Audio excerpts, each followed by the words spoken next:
Shalom sahabat-sahabat firman kehidupan yang terkasih dimanapun Anda berada saat ini.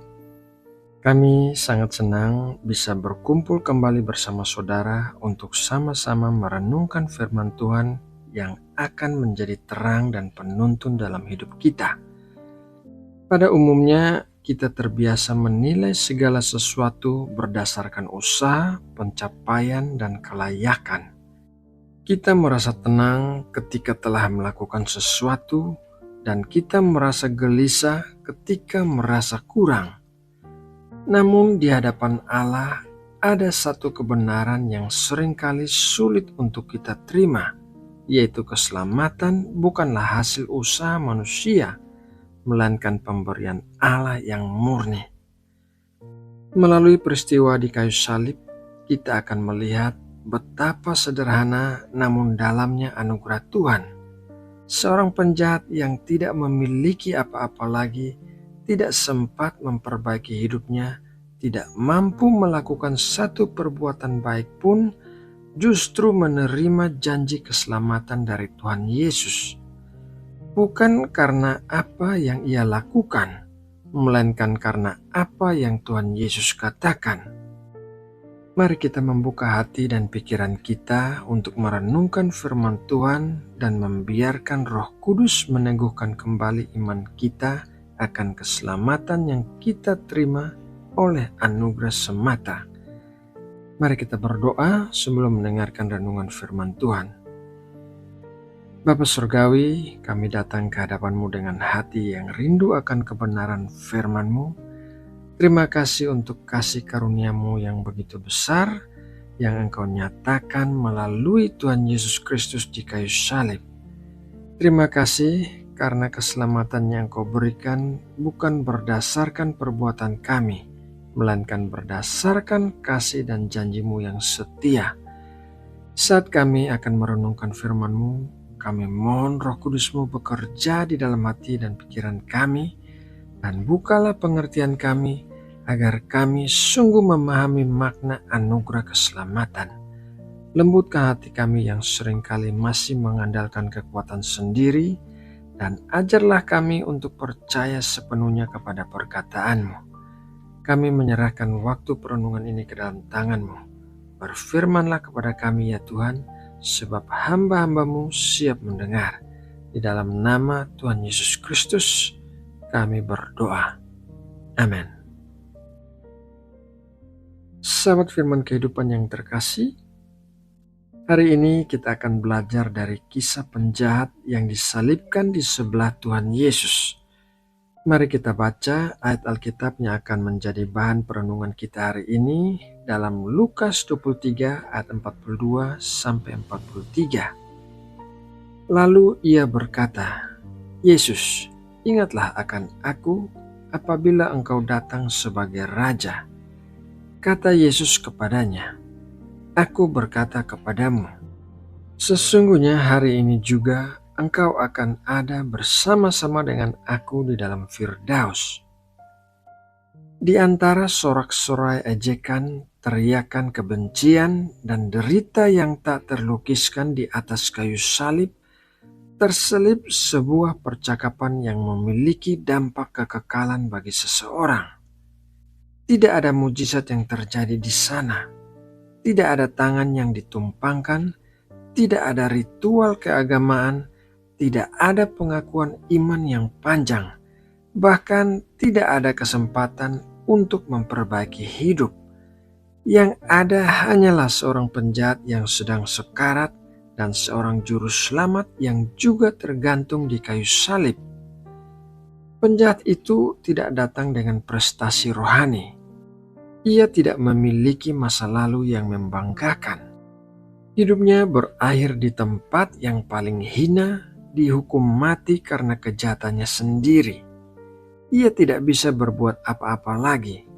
Tangannya terpaku, kakinya terpaku. Waktunya hampir habis. Jika keselamatan harus diperoleh melalui perbuatan baik, maka orang ini adalah contoh paling jelas dari seseorang yang tidak memiliki harapan. Namun justru di titik inilah Injil bersinar paling terang. Penjahat itu berkata, "Yesus, ingatlah akan aku apabila engkau datang sebagai raja." Kalimat ini sederhana tetapi syarat dengan iman. Ia mengakui bahwa Tuhan Yesus adalah raja, bahkan ketika semua orang melihat Tuhan Yesus sebagai orang kalah. Ia percaya akan masa depan ketika Tuhan Yesus datang dalam kerajaannya, meskipun saat itu Tuhan Yesus tampak tidak berdaya. Ia tidak meminta diturunkan dari salib. Ia tidak meminta penderitanya dihentikan. Ia tidak meminta hidupnya diperpanjang. Ia hanya meminta satu hal, yaitu diingat oleh Tuhan Yesus. Jawaban Tuhan Yesus bahkan lebih mengejutkan. "Sesungguhnya hari ini juga engkau akan ada bersama-sama dengan aku di dalam Firdaus." Tidak ada syarat tambahan, tidak ada daftar kewajiban, tidak ada masa percobaan, tidak ada kata nanti kalau. Tuhan Yesus tidak berkata, "Jika engkau sempat memperbaiki hidupmu," atau "jika engkau sempat membayar kesalahanmu." Keselamatan itu terjadi bukan karena apa yang dilakukan oleh penjahat itu, melainkan karena apa yang dikatakan oleh Tuhan Yesus. Inilah inti Injil. Keselamatan bukan hasil usaha manusia, melainkan pemberian Allah. Bukan upah atas perbuatan baik, melainkan anugerah bagi orang yang percaya. Penjahat itu tidak memiliki apapun untuk dipersembahkan selain imannya yang sederhana, dan iman itu sendiri bukanlah pekerjaan besar, melainkan sikap hati yang bersandar penuh kepada Kristus. Seringkali tanpa kita sadari, kita menggeser pusat keselamatan dari Kristus kepada diri kita sendiri. Kita berkata bahwa kita diselamatkan oleh anugerah, tetapi hidup seolah-olah anugerah itu harus terus dibayar dengan perbuatan tertentu. Kita merasa lebih layak ketika rajin melayani dan merasa kurang diterima ketika kita jatuh dalam kelemahan. Kita mengukur keselamatan dengan konsistensi kita, bukan dengan kesetiaan Kristus. Namun, kisah penjahat di kayu salib menghancurkan semua logika itu. Jika keselamatan bisa diterima olehnya, maka keselamatan tidak pernah bergantung pada kelayakan manusia. Jika ia diterima tanpa melakukan apapun, maka jelas bahwa dasar keselamatan bukan perbuatan, melainkan janji. Dan janji itu kuat bukan karena iman kita sempurna, melainkan karena Tuhan Yesus setia pada perkataannya. Yesus berkata kepadanya, kalimat ini adalah fondasi yang tidak tergoyahkan. Keselamatan penjahat itu tidak bertumpu pada perasaannya, tidak bertumpu pada perubahan hidup yang bisa dilihat orang, tidak bertumpu pada pengakuan orang lain. Keselamatannya bertumpu pada satu hal saja, yaitu Tuhan Yesus mengatakannya. Demikian pula dengan kita. Kita diselamatkan bukan karena kita telah berubah, tetapi supaya kita diubah. Bukan karena kita sudah layak, tetapi karena Kristus telah melayakkan kita. Kita tidak masuk ke dalam keselamatan karena kita kuat memegang Tuhan, tetapi karena Tuhan kuat memegang kita. Anugerah seringkali terasa terlalu sederhana untuk dipercaya. Manusia lebih nyaman dengan sistem aku melakukan lalu aku menerima. Tetapi Injil membalikan semuanya itu. Aku menerima lalu aku diubahkan. Penjahat itu menerima keselamatan terlebih dahulu, bahkan sebelum hidupnya sempat berubah. Ia mati sebagai penjahat, tetapi masuk ke dalam kekekalan sebagai orang yang diselamatkan. Hal ini bukan berarti perbuatan baik tidak penting. Perbuatan baik adalah buah, bukan akar. Perbuatan baik adalah respon, bukan syarat. Dalam kasus penjahat itu, tidak ada waktu lagi untuk menghasilkan buah. Tetapi jika ia memiliki waktu, hidup yang telah disentuh anugerah pasti akan memancarkan perubahan. Sahabatku yang terkasih, renungan ini mengundang kita untuk kembali bertanya, di manakah kita meletakkan dasar keselamatan kita? Apakah pada ketaatan kita yang naik turun, atau pada perkataan Kristus yang tidak pernah berubah? Apakah pada perasaan kita hari ini, atau pada janji Allah yang kekal? Dalam dunia yang penuh ketidakpastian ini, satu hal yang pasti adalah perkataan Tuhan. Langit dan bumi akan berlalu, tetapi firman-Nya tidak akan berlalu. Jika Tuhan Yesus berkata bahwa siapa yang percaya kepadanya beroleh hidup yang kekal, maka hidup kekal itu sungguh kita miliki, bukan karena kita pantas, tetapi karena Ia mengatakannya.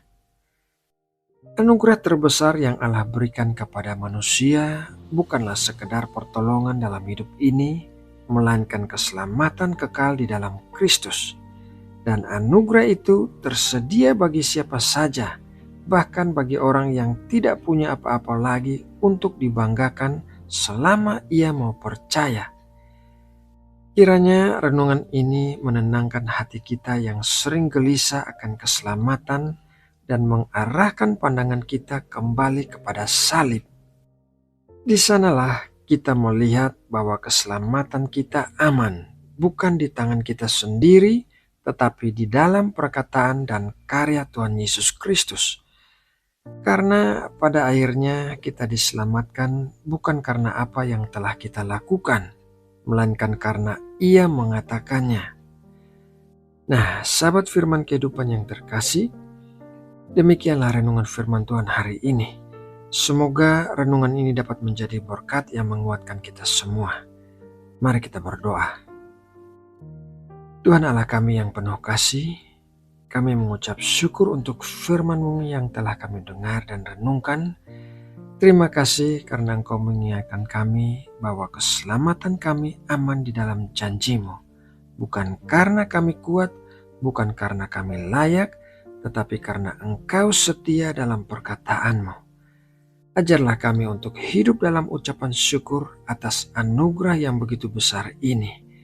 Tolong kami agar tidak hidup dalam ketakutan atau rasa bersalah yang berlebihan, tetapi dalam keyakinan iman bahwa kami telah ditebus oleh darah Tuhan Yesus Kristus. Biarlah hidup kami menjadi respon yang benar atas keselamatan yang telah kami terima, hidup yang memuliakan Engkau dan menjadi berkat bagi sesama. Saat kami melangkah kembali ke dalam aktivitas kami, sertailah kami dengan damai sejahtera-Mu. Teguhkanlah iman kami setiap hari, dan ingatkanlah kami selalu bahwa pengharapan kami berdiri teguh karena Engkau telah mengatakannya. Terima kasih ya Tuhan Yesus. Kami berdoa hanya di dalam satu nama, di dalam nama Tuhan Yesus Kristus, Juru Selamat dan Raja kami. Amin.